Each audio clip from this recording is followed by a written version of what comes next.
January 30th, 1968.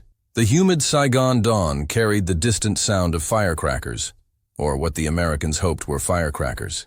In the sterile, fluorescent corridors of the United States Embassy, Frances Frankie Fitzgerald sat before a typewriter that had witnessed more secrets than most men would in 10 lifetimes. Her fingers moved across the keys with mechanical precision, translating intercepted radio transmissions into reports that would, once again, disappear into the bureaucratic maze of military intelligence. Outside her office window, the city stirred with the anticipation of Tet, the Lunar New Year celebration that promised 3 days of peace in a war that had forgotten the meaning of the word. The air conditioning hummed against the January heat, a constant reminder that American comfort existed in defiance of Vietnamese reality. On her desk, a manila folder labeled Operation Cold Drum contained 47 pages of analysis, each one documenting patterns that her superiors had dismissed as the paranoid fantasies of an overworked analyst. The folder's edges were worn from handling, its contents a testament to months of sleepless nights spent connecting dots that others refused to see. Through the reinforced glass, she watched Buddhist monks preparing incense offerings in the street below, their orange robes bright against the concrete and steel of modern Saigon. The juxtaposition struck her as prophetic, ancient rituals unfolding in the shadow of American military might, tradition persisting despite the war machines that surrounded it. In 3 hours, she would discover that her predictions had been catastrophically accurate and that the laughter of her colleagues would be replaced by the screams of men dying in embassy courtyards. The Central Intelligence Agency had grown drunk on its own mythology. In the mahogany-paneled briefing rooms of MACV headquarters, where air conditioning fought a losing battle against Vietnamese humidity, officers dismissed Fitzgerald's intelligence as the hysteria of a woman who had spent too many nights reading enemy communications. Colonel Robert Morrison, Deputy Intelligence Chief for the II Corps, had laughed openly when presented with her analysis of increased Viet Cong coordination across provincial boundaries. "The spooks are seeing ghosts again," he announced to a room full of men who had never learned to distinguish confidence from arrogance. They believed their enemy was predictable, a collection of peasant fighters who struck from jungle shadows and melted back into rice paddies when confronted by superior firepower. The concept of a coordinated urban offensive seemed as foreign to them as the Vietnamese language itself. In their minds, the Viet Cong were incapable of strategic thinking beyond the tactical level, forever trapped in the hit-and-run mentality that had defined guerrilla warfare since time immemorial. The Tet holiday represented safety in their calculations, a sacred pause in hostilities that both sides had historically observed. Military police had been granted extended leave. Ammunition stockpiles had been reduced to minimum operational levels. Even the radar installations that monitored enemy movement had been placed on reduced alert status. The Americans had constructed their Vietnam strategy around the assumption that their enemy shared their own reverence for ceremonial truces, never considering that the Viet Cong might view American respect for Vietnamese traditions as a weakness to be exploited. In the embassy's classified communication center, where banks of radio equipment connected Saigon to Washington in real time, intelligence officers filed Fitzgerald's warnings under routine assessment, no action required. They had confused the enemy's previous restraint during religious holidays with an inability to violate those same holidays when strategic advantage demanded it. The Phoenix program represented the pinnacle of American intelligence sophistication in Southeast Asia, a technological and human intelligence network that stretched from the demilitarized zone to the Mekong Delta. Its computerized databases tracked over 40,000 suspected Viet Cong sympathizers, cross-referencing family relationships, political affiliations, and behavioral patterns with an efficiency that impressed even hardened CIA veterans. SIGINT stations scattered throughout South Vietnam intercepted thousands of enemy radio transmissions daily, feeding them into analytical frameworks designed to predict enemy movements with mathematical precision. The program's success rate in neutralizing Viet Cong infrastructure had earned it recognition from the highest levels of the Pentagon, where statistical reports painted a picture of an intelligence apparatus that was slowly but surely dismantling enemy capabilities through surgical precision rather than brute force. Fitzgerald had access to this entire network and what she discovered in late 1967 terrified her more than any individual battlefield report ever could. Radio intercepts showed a fundamental shift in communication patterns. Instead of the usual tactical chatter about supply runs and local operations, enemy transmissions had become synchronized across vast geographical areas. Messages that should have been random were arriving in coordinated bursts, suggesting a level of central planning that contradicted everything American intelligence believed about Viet Cong organizational capabilities. The Phoenix computers, designed to detect individual cells and local networks, were blind to the meta-pattern emerging from their own data. A coordinated campaign that transcended provincial boundaries and traditional guerrilla limitations. Most disturbing were the coded references to the Year of the Monkey, not scattered mentions in isolated communications, but systematic integration into operational language across multiple provinces simultaneously. When Fitzgerald attempted to map these communications geographically, the pattern that emerged resembled nothing so much as a countdown, with intensity increasing as the Tet holiday approached. The first crack in American assumptions appeared not in the jungles where they expected it, but in the villages where they felt most secure. On January 15, 1968, a Phoenix program informant in My Tho reported an unusual phenomenon: funeral processions that lasted too long and moved too deliberately through areas normally avoided by civilian traffic. The Vietnamese agent, identified in CIA files only as Asset Tango 7, had observed mourners carrying coffins that seemed too light for their supposed contents, processed with military precision rather than the chaotic grief typical of village burials. When local CIA case officers investigated, they discovered that the coffins contained disassembled weapons, AK-47 rifles broken down into components that could be reassembled within minutes, ammunition distributed in small quantities that wouldn't trigger metal detectors, and communications equipment disguised as religious artifacts. The discovery should have triggered immediate alerts throughout the intelligence network, but it was filed as an isolated incident rather than evidence of systematic infiltration. 3 days later, similar reports arrived from Binh Dinh province, then from Quang Nam, then from provinces throughout the country. Each incident followed the same pattern: religious ceremonies that provided cover for weapons movement, civilian gatherings that lasted longer than tradition demanded, and behavioral changes in local populations that suggested knowledge of impending events. By January 25th, Fitzgerald had documented over 200 similar incidents across South Vietnam, creating a map that showed weapon caches being positioned within striking distance of every major American installation in the country.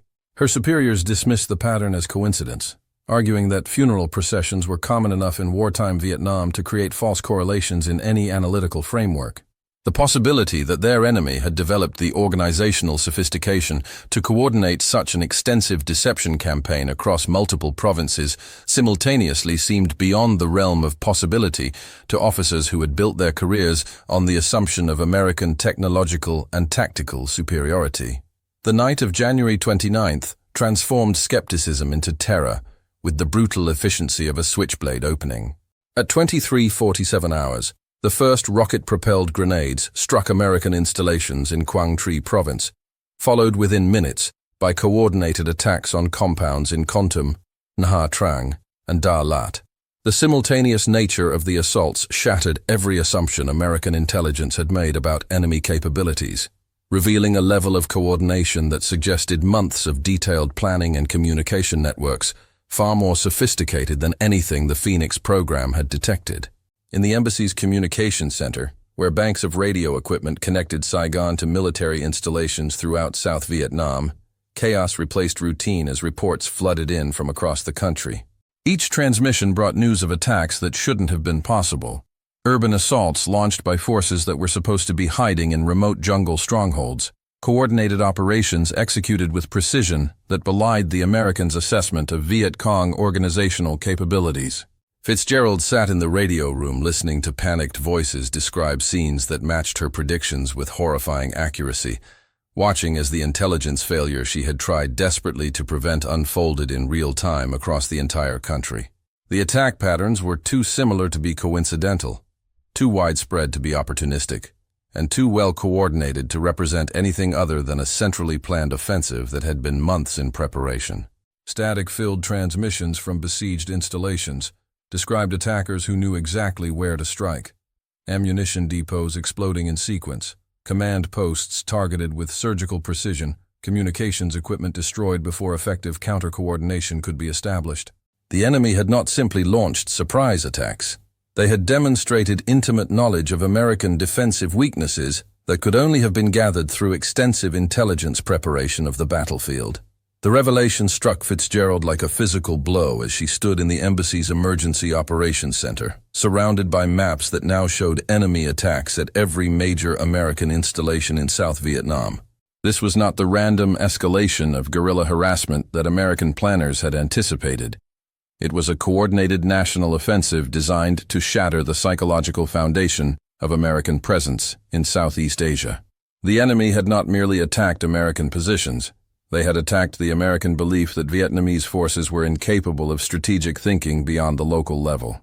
Every assumption that had guided American strategy for the previous 3 years had been systematically demolished in a single night of coordinated violence that revealed the profound depths of American misunderstanding of their enemy's capabilities and intentions.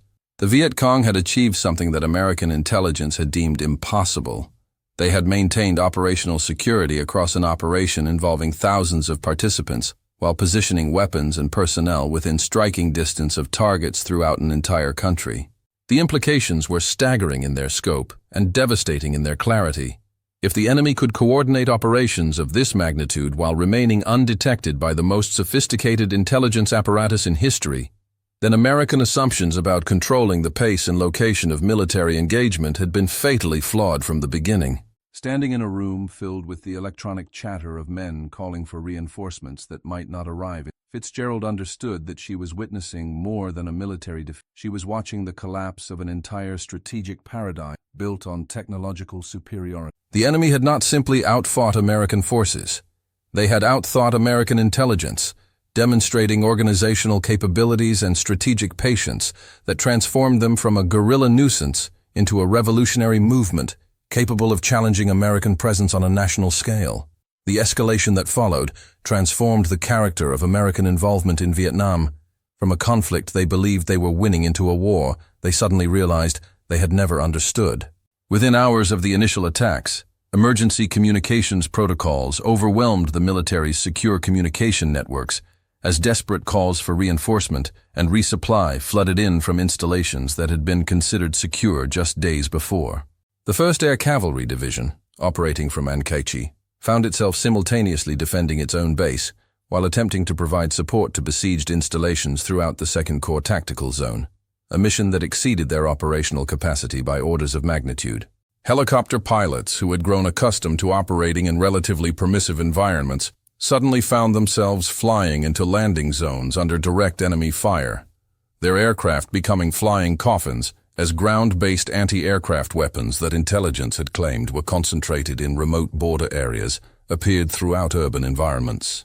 The UH-1 Huey helicopter, which had become the symbolic lifeline of American operations in Vietnam, transformed overnight from a vehicle of American mobility into a testament to American vulnerability, as enemy forces demonstrated the ability to engage American air assets with sophisticated weapons systems that should not have been present in urban environments. Medevac operations that had routinely extracted wounded soldiers from jungle landing zones became desperate attempts to reach American personnel trapped in urban combat environments where every building could conceal enemy fighters equipped with weapons capable of downing helicopters. The 3rd Battalion, 7th Air Cavalry, which had achieved legendary status through its air mobility operations in the Ia Drang Valley, found its helicopter-borne assault tactics neutralized by an enemy that had learned to fight in environments where American technological advantages were minimized and enemy knowledge of local terrain was maximized. Radio communications that had coordinated complex multi-unit operations with precision became exercises in confusion as enemy forces demonstrated the ability to monitor American frequencies and coordinate their own operations to exploit gaps in American tactical coordination. The psychological impact of the Tet Offensive transcended its immediate military consequences, representing a fundamental challenge to American assumptions about the nature of the conflict and the character of their enemy. Intelligence reports that had portrayed the Viet Cong as a diminishing force incapable of sustained operations were replaced by assessments acknowledging an enemy organization sophisticated enough to coordinate simultaneous attacks across an entire country while maintaining operational security that had defeated the most advanced intelligence-gathering capabilities in history. The offensive demonstrated that American technological superiority, while maintaining tactical advantages in direct military confrontation, had failed to provide the strategic intelligence necessary to understand enemy intentions or capabilities at the operational level. Military commanders who had built their reputations on successful operations against guerrilla forces in jungle environments found themselves confronting an enemy that had evolved beyond guerrilla tactics into something approaching conventional military capability while retaining the advantages of local support and intimate knowledge of terrain. The enemy's ability to position weapons and personnel within striking distance of major American installations without detection revealed intelligence failures that went beyond tactical miscalculation into the realm of strategic blindness about the fundamental nature of the conflict and the capabilities of Vietnamese revolutionary forces. American forces that had grown comfortable with their ability to control the pace and location of military engagement through superior mobility and firepower found themselves reacting to enemy initiatives rather than imposing their own operational tempo on the battlefield. The Tet Offensive represented not merely a military escalation, but a demonstration that the enemy possessed strategic vision and organizational capability that American intelligence had consistently underestimated, transforming American understanding of the conflict from a counterinsurgency operation against guerrilla forces into recognition that they were engaged in a revolutionary war against an enemy capable of national-level strategic planning and execution. In the pre-dawn hours of January 31st, as explosions echoed across Saigon and tracers crisscrossed the sky above the American embassy, Francis Fitzgerald sat in the basement communications center, transcribing reports that documented the comprehensive failure of American intelligence predictions. The irony was not lost on her that she was now writing the official record of an offensive she had predicted but been unable to prevent, documenting in clinical language the human cost of institutional arrogance that had dismissed her warnings as the paranoia of an overworked analyst.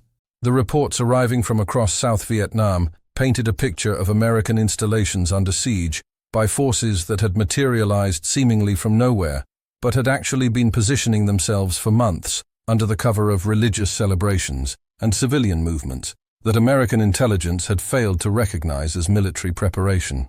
Each transmission brought news of defensive positions overrun, command structures disrupted, and tactical situations that required American forces to fight battles they had not anticipated in locations they had considered secure. The enemy's ability to coordinate attacks across such vast geographical distances while maintaining the element of surprise revealed planning capabilities and organizational discipline that challenged every assumption American strategists had made about Vietnamese revolutionary forces. Radio operators throughout South Vietnam found themselves transmitting requests for reinforcement and ammunition resupply that exceeded available resources, creating a strategic situation where American forces were simultaneously defending multiple critical installations without the operational reserves necessary to mount effective counterattacks. The communications traffic that Fitzgerald monitored and transcribed documented not merely tactical defeats, but the collapse of strategic assumptions that had guided American involvement in Vietnam since the earliest days of military advisory missions. Messages that should have reported routine security operations instead described urban combat environments where American forces found themselves fighting for control of territory they had believed was already secure.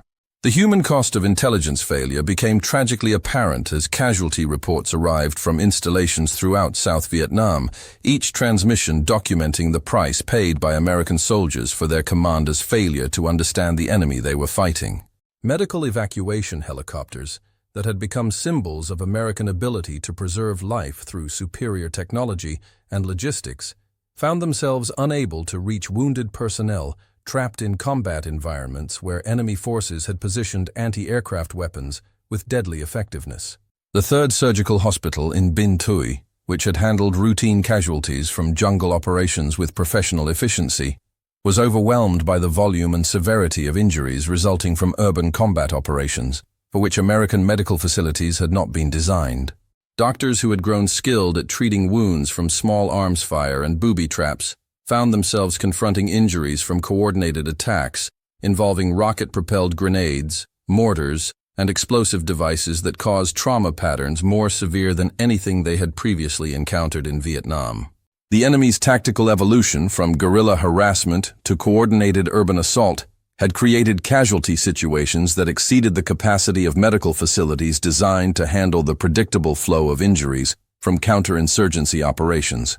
Medevac pilots who had routinely extracted wounded soldiers from jungle landing zones under minimal enemy fire found themselves attempting to reach casualties in urban environments where every approach was covered by enemy weapons positioned with intimate knowledge of American operational procedures. The transformation of medical evacuation from routine operation to high-risk mission represented a microcosm of the broader intelligence failure that had misunderstood the enemy's capability to adapt their tactics to neutralize American advantages in mobility and firepower. Hospital staff who had treated Vietnamese civilians alongside American military personnel now found themselves confronting the reality that some of those same civilians had been providing intelligence support for military operations that targeted American medical facilities with disturbing precision. The strategic implications of the Tet Offensive extended far beyond its immediate military consequences, representing a fundamental challenge to American strategic assumptions about the nature of revolutionary warfare and the effectiveness of technological superiority against politically motivated adversaries.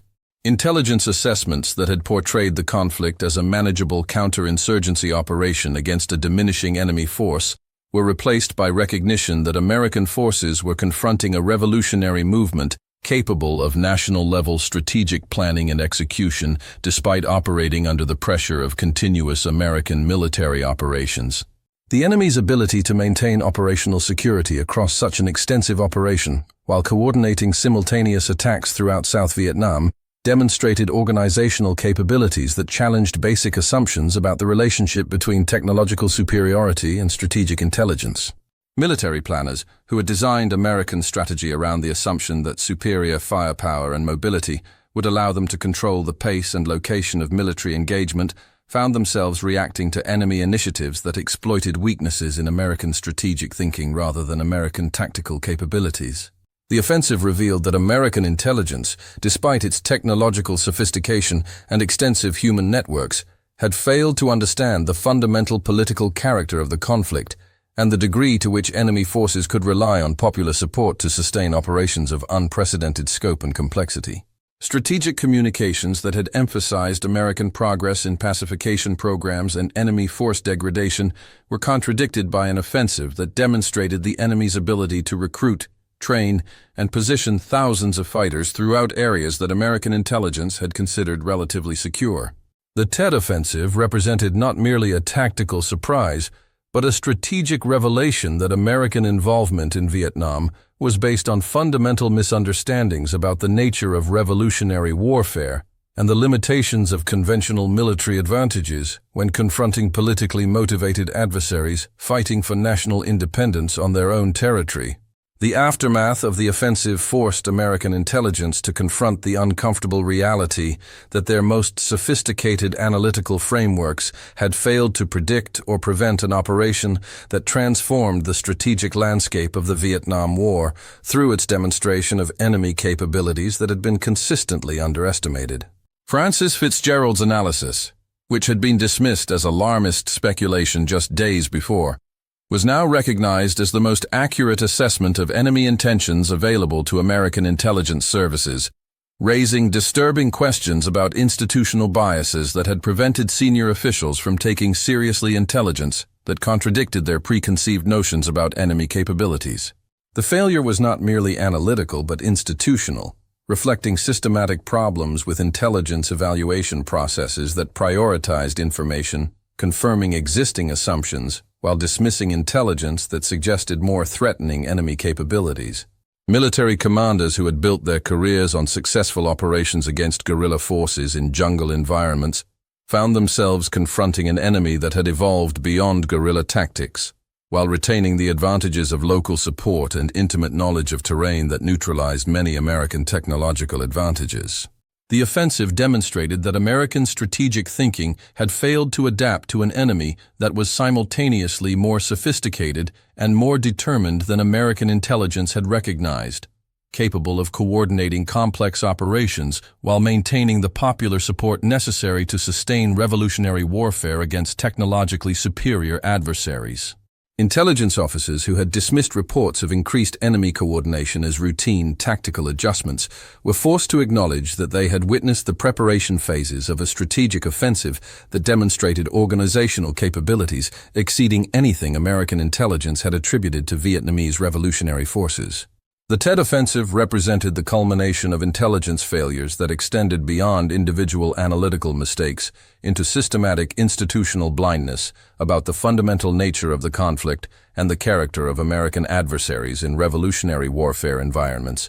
The long-term consequences of the Tet Offensive transcended its immediate military impact, fundamentally altering American perceptions of the Vietnam War and challenging the credibility of military and political leadership that had consistently portrayed the conflict as approaching successful resolution. Television coverage of urban combat in Saigon brought images of American vulnerability into American homes with unprecedented immediacy, contradicting official statements about American control over the strategic initiative in Vietnam and revealing the gap between official optimism and battlefield reality. The enemy's ability to launch coordinated attacks on American installations throughout South Vietnam challenged fundamental assumptions about American military effectiveness that had guided public support for continued involvement in Southeast Asia. Intelligence assessments that had portrayed enemy forces as degraded and incapable of sustained operations were contradicted by an offensive that demonstrated not merely tactical capability, but strategic vision that exceeded American expectations of Vietnamese revolutionary potential. Military commanders, who had requested additional troops based on assessments of progress against a weakening enemy, found themselves confronting political skepticism about the reliability of their strategic judgments and the effectiveness of their operational approaches. The offensive revealed disconnects between field intelligence and strategic assessment that raised questions about institutional competence, extending beyond individual analytical failures into systematic problems with intelligence evaluation and strategic planning processes. Political leaders who had based their policies on military assessments of progress toward achievable objectives found themselves defending strategies that had been contradicted by enemy actions, demonstrating capabilities that American intelligence had consistently underestimated. The Tet Offensive represented not merely a military challenge but a credibility crisis that forced American leadership to confront the possibility that their fundamental assumptions about the nature of the conflict and the capabilities of their adversaries had been systematically flawed from the beginning of American involvement in Vietnam. Francis Fitzgerald's vindication came at the cost of American strategic assumptions that had guided involvement in Vietnam since the earliest days of military advisory operations, transforming her from a dismissed analyst into a symbol of intelligence capabilities that had been ignored by institutional arrogance and strategic blindness. Her report, Operation Cold Drum, which had been filed and forgotten just weeks before, was now retrieved from classified archives and distributed to senior officials who found themselves confronting intelligence analysis that had accurately predicted events their own strategic frameworks had deemed impossible. The irony was profound, but not comforting. Accurate intelligence had been available but had been dismissed because it contradicted institutional assumptions about enemy capabilities and American strategic advantages that senior officials had been unwilling to question until events forced such questioning upon them. Intelligence officers who had dismissed her analysis as alarmist speculation found themselves studying her methodology to understand how she had recognized patterns that their own analytical frameworks had missed or dismissed as insignificant. The institutional failure was not merely analytical but cultural, reflecting systematic biases that prioritized information confirming existing strategic assumptions while dismissing intelligence that suggested more threatening interpretations of enemy capabilities and intentions. Her success in predicting the offensive highlighted institutional problems that extended beyond intelligence analysis into strategic planning processes that had failed to incorporate alternative assessments of enemy capabilities when those assessments contradicted preferred strategic narratives. The vindication brought no satisfaction, only the bitter recognition that institutional arrogance had prevented senior officials from taking seriously intelligence that might have enabled more effective preparation for events that transformed the strategic landscape of American involvement in Vietnam. Her analysis had been accurate, but accuracy without institutional receptivity had proved insufficient to prevent intelligence failures that contributed to strategic surprises with profound consequences for American forces throughout South Vietnam and for American strategic objectives in Southeast Asia. The broader implications of the intelligence failure extended beyond Vietnam into fundamental questions about American capabilities to understand and respond effectively to revolutionary warfare in environments where technological superiority provided tactical advantages, but failed to deliver strategic insight into enemy intentions and capabilities. The Tet Offensive demonstrated that American intelligence, despite its technological sophistication and extensive resources, had failed to develop analytical frameworks capable of understanding revolutionary movements that combined guerrilla tactics with strategic planning capabilities that exceeded American assessments of enemy organizational potential. Military institutions that had been designed to defeat conventional adversaries through superior firepower and technology found themselves confronting revolutionary forces that exploited weaknesses in American strategic thinking rather than challenging American tactical superiority in direct military confrontation. The enemy's success in coordinating simultaneous attacks throughout South Vietnam while maintaining operational security against the most sophisticated intelligence apparatus in history revealed fundamental limitations in American approaches to intelligence analysis in revolutionary warfare environments. Strategic planning processes that had assumed enemy capabilities were constrained by technological and organizational limitations found themselves confronted by adversaries who had developed alternative approaches to military organization and strategic planning that neutralized many American advantages while exploiting vulnerabilities that American planners had not anticipated. The offensive challenged basic assumptions about the relationship between technological superiority and strategic effectiveness that had guided American military thinking since World War II, forcing recognition that revolutionary warfare presented challenges that could not be resolved through conventional applications of superior technology and firepower. Intelligence failures in Vietnam revealed systematic problems with American approaches to understanding politically motivated adversaries fighting for national independence on their own territory, where popular support provided strategic advantages that could not be negated by technological superiority or tactical competence in conventional military operations. The human dimension of the intelligence failure was perhaps most poignantly illustrated by the individual stories of American soldiers who paid with their lives for their commanders' failure to understand the enemy they were fighting and the strategic environment in which they were operating. Medical records from the 3rd Surgical Hospital documented injuries that reflected the transformation of tactical environments from predictable jungle operations to urban combat situations for which American forces had not been adequately prepared or equipped. Casualty reports revealed patterns of injury that demonstrated enemy tactical evolution from harassing guerrilla attacks to coordinated urban assaults, involving weapons systems that American intelligence had believed were not available to Vietnamese revolutionary forces in urban environments. The enemy's tactical sophistication, demonstrated through their ability to coordinate attacks on multiple installations simultaneously while maintaining operational security, had created combat situations that exceeded the training and preparation of American forces who had been told they were fighting a degraded enemy incapable of sustained operations. Memorial services for Americans killed during the offensive honored soldiers who had died not because of tactical incompetence or strategic impossibility, but because intelligence failures had prevented their commanders from understanding the threat they faced and preparing them accordingly. The personal cost of institutional arrogance was measured in American lives lost to strategic surprise that accurate intelligence could have prevented if institutional biases had not prevented senior officials from taking seriously assessments that contradicted their preferred strategic narratives. Individual acts of heroism by American soldiers confronting tactical situations they had not anticipated could not compensate for strategic failures that had misunderstood the fundamental nature of the conflict and the capabilities of enemy forces they were fighting. The courage and professionalism of American forces in Vietnam deserved strategic leadership that understood the enemy they faced and the environment in which they operated. But institutional failures had denied them the benefits of accurate intelligence that was available but ignored. The technological paradox, revealed by the Tet Offensive, highlighted fundamental limitations in American approaches to intelligence analysis that relied heavily on technical collection capabilities while undervaluing human intelligence sources and cultural understanding necessary to interpret technical intelligence within appropriate strategic contexts.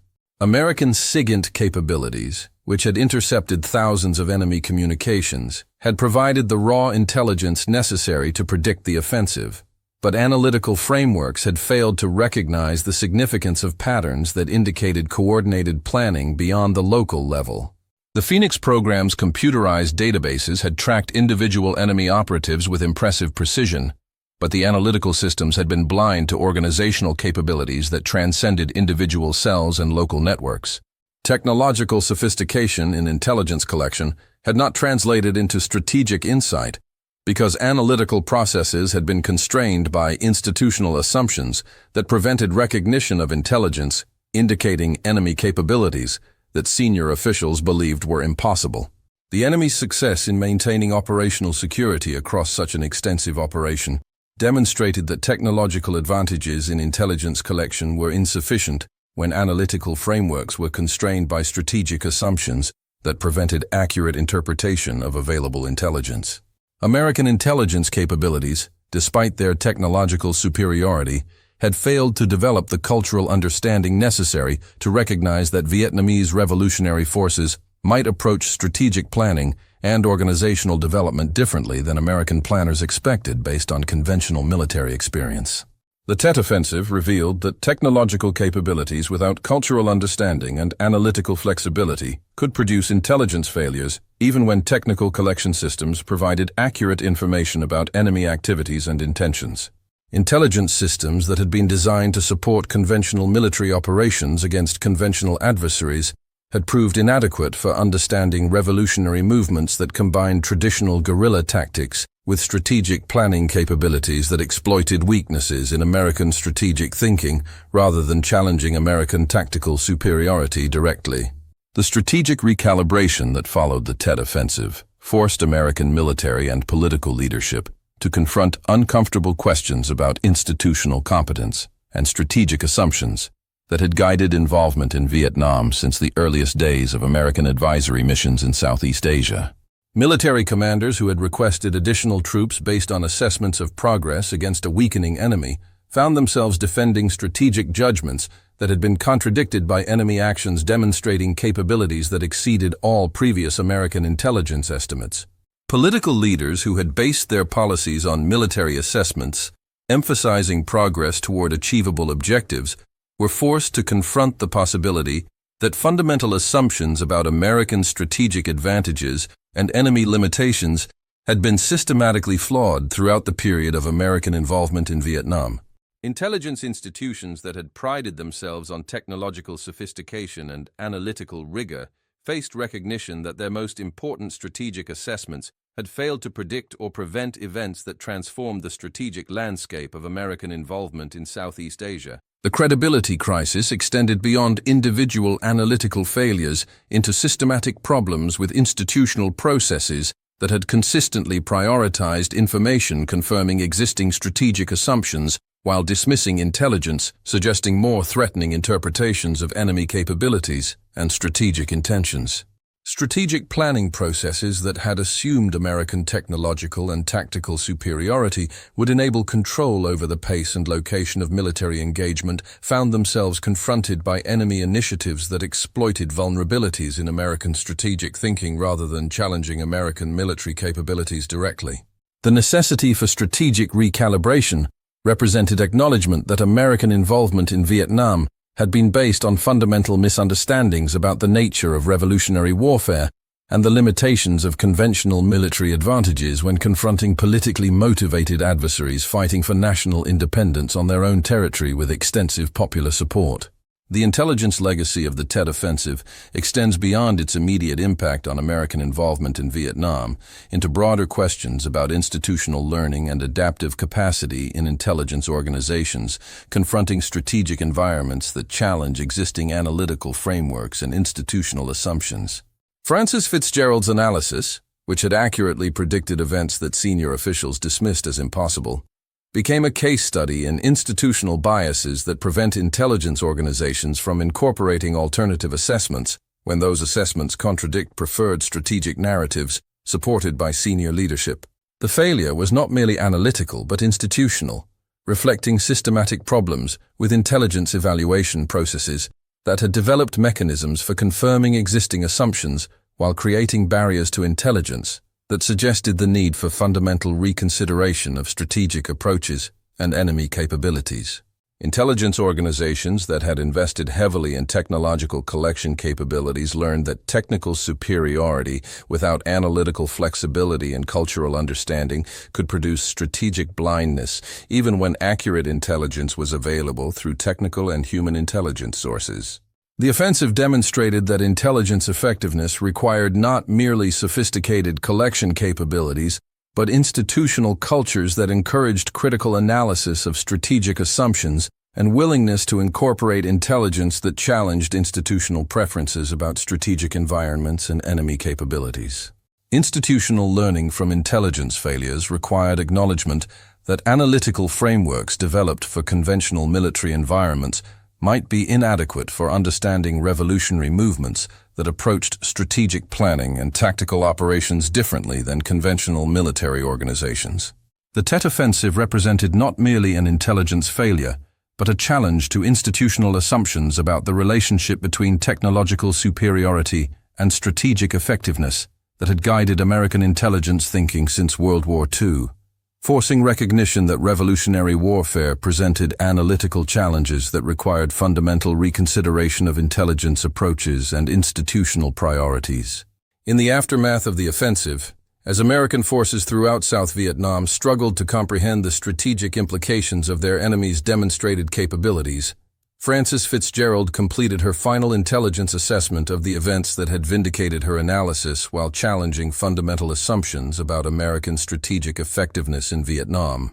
Her report, classified at the highest levels and distributed only to senior officials who had previously dismissed her warnings, documented not merely the tactical success of enemy operations, but the strategic sophistication that had enabled coordination of simultaneous attacks throughout an entire country, while maintaining operational security against the most advanced intelligence apparatus in history. The analysis revealed that American intelligence had possessed the technical capabilities necessary to detect enemy preparations for the offensive, but institutional biases had prevented recognition that tactical indicators represented strategic preparation for operations that exceeded all previous assessments of enemy organizational capabilities.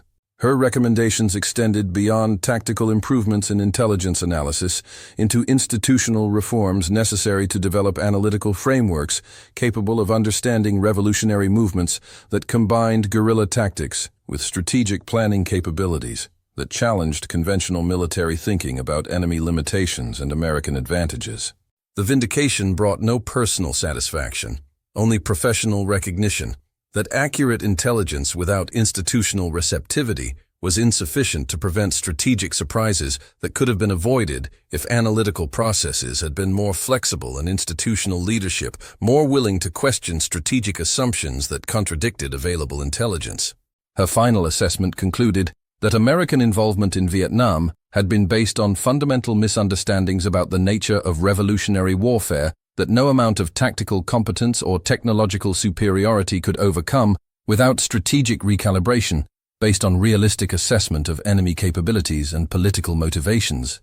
The intelligence lessons of the Tet Offensive represented not merely tactical adjustments, but recognition that American strategic thinking required fundamental reconsideration to develop approaches capable of understanding and responding effectively to revolutionary movements fighting for national independence with extensive popular support and sophisticated organizational capabilities.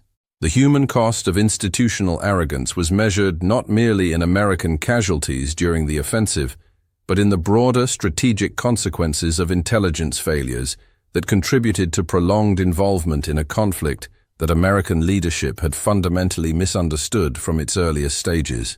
Medical facilities throughout South Vietnam treated wounds that reflected the transformation of tactical environments from predictable counterinsurgency operations to urban combat situations that exceeded the training and preparation of American forces, who had been assured they were fighting a degraded enemy incapable of sustained operations. The professional competence and personal courage of American soldiers could not compensate for strategic failures that had misunderstood the fundamental nature of the conflict and the capabilities of enemy forces they were confronting in revolutionary warfare environments. Individual acts of heroism during the offensive honored the American military tradition of professional excellence under impossible circumstances, but they also highlighted institutional failures that had denied American forces the benefits of accurate strategic intelligence that was available but ignored by senior officials who preferred strategic narratives that confirmed existing policy preferences. The memorial services that honored Americans killed during the offensive represented not merely tactical casualties, but strategic failures that had prevented American leadership from understanding the enemy they faced and the strategic environment in which American forces were operating. The courage of American soldiers in Vietnam deserved institutional leadership capable of understanding revolutionary warfare and developing strategic approaches appropriate to the political and military challenges presented by enemies fighting for national independence on their own territory, with extensive popular support and sophisticated organizational capabilities. The tragedy of American involvement in Vietnam was not merely tactical or strategic, but institutional, reflecting systematic failures in intelligence analysis and strategic planning that prevented effective response to revolutionary movements that approached warfare differently than conventional military organizations that had shaped American military thinking since World War II. As the dawn of February 1, 1968, broke over a Saigon transformed by violence and revelation, the strategic landscape of American involvement in Vietnam had been fundamentally altered by events that accurate intelligence had predicted, but institutional arrogance had prevented from being taken seriously by senior officials responsible for strategic planning and tactical preparation. The enemy had demonstrated capabilities that exceeded all previous American assessments, while revealing limitations in American strategic thinking that no amount of tactical competence or technological superiority could overcome without fundamental reconsideration of strategic approaches and institutional assumptions.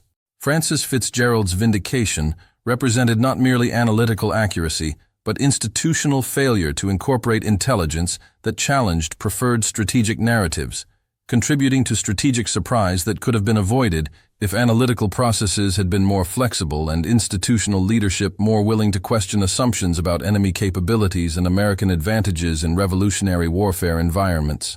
The Tet Offensive had revealed that American involvement in Vietnam was based on fundamental misunderstandings about the nature of revolutionary warfare and the limitations of conventional military advantages when confronting politically motivated adversaries fighting for national independence with extensive popular support and sophisticated organizational capabilities that American intelligence had consistently underestimated. The strategic lessons extended beyond Vietnam into broader questions about American capabilities to understand and respond effectively to revolutionary movements that combined guerrilla tactics with strategic planning, capabilities that exploited weaknesses in American strategic thinking, rather than challenging American tactical superiority in direct military confrontation. History is not made of victories. It's made of voices that refuse to disappear. In the archives of American intelligence, Francis Fitzgerald's analysis stands as testament to the possibility of strategic insight when institutional courage matches analytical competence. The jungle didn't care who fired first. It only waited. And in its patience, it taught lessons about the limitations of technological supremacy when confronting revolutionary will that no amount of firepower could overcome without understanding. What should we cover next? Subscribe to keep their echoes alive.